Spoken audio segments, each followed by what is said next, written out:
কবরস্থ করার লাগি প্রস্তুতি নিছি ইয়া আল্লাহ। আপনার বান্দিরে মাফ করে দাও ইয়া আল্লাহ।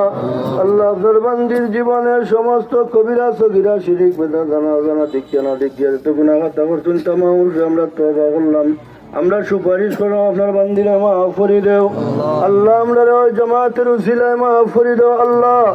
আল্লাহ আরহামার রাহিমিন, আপনার বান্দি বড়, আমার জানা মতে আপনার বান্দি বড় ভালো মানুষ আসলে রে আল্লাহ। আল্লাহ আমি বারবার দেখছি আপনার বান্দি 5 ওয়াক্ত নামাজ পড়ছেন, ফজরের নামাজ পড়িয়া কোরআন তাসবিহ তিলাওয়াত করছেন ইয়া আল্লাহ। আপনার বান্দির উসিলায় মাফ করে দাও। এই জামাতের পক্ষ থেকে লাখ কোটি দুরূদ ও সালামের হাদিয়া সোনার মদিনাত পৌঁছে দাও ইয়া আল্লাহ। আল্লাহ গ্রামবাসী মহল্লাবাসী জিন্দা মুর্দা তামাম রে মাফ করে দাও আল্লাহ। আপনার দরবারে এত সব আলিম উলামা জ্ঞানী গুণী ব্যক্তি বলতে আপনার দরবারে ভিক্ষা চাই আল্লাহ। আপনার যে মায়ার বন্দার হাতে আপনি বালা লাগাইয়াতের উসিলায় আমরা দুয়ারে কবুল ফরমাও। আপনার বান্দিরে কবর রাখার পরে সোয়ালের জবাব রে আপনার সহজ করিয়া দিও।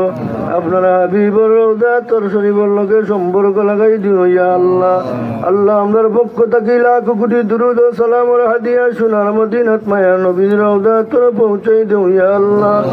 আল্লাহ আরহামার রাহিমিন, আপনার বান্দির আওলাদ হল তোর সবরে জামিল ইনায়াত নসিব ফরমাও। ওয়া উফাউযু আমরি ইলাল্লাহ ইন্নাল্লাহ বাসীরুম বিল ইবাদ। আল্লাহ কোরআন শরীফের খতম হইছে, ওয়াজিফা শরীফ তাসবিহ তাহলিল এই সমস্ত হাদিয়া আপনার বান্দির কবর নিয়ে পৌঁছাই দাও ইয়া আল্লাহ। আল্লাহ আপনার বান্দা বান্দি হল তোর সবর করার তৌফিক দাও। বিফadli সুবহান রাব্বিকা রাব্বিল ইজ্জাতি আম্মা ইয়াসিফুন ওয়া সালামুন আলাল মুরসালিন ওয়াল হামদুলিল্লাহি রাব্বিল আলামিন।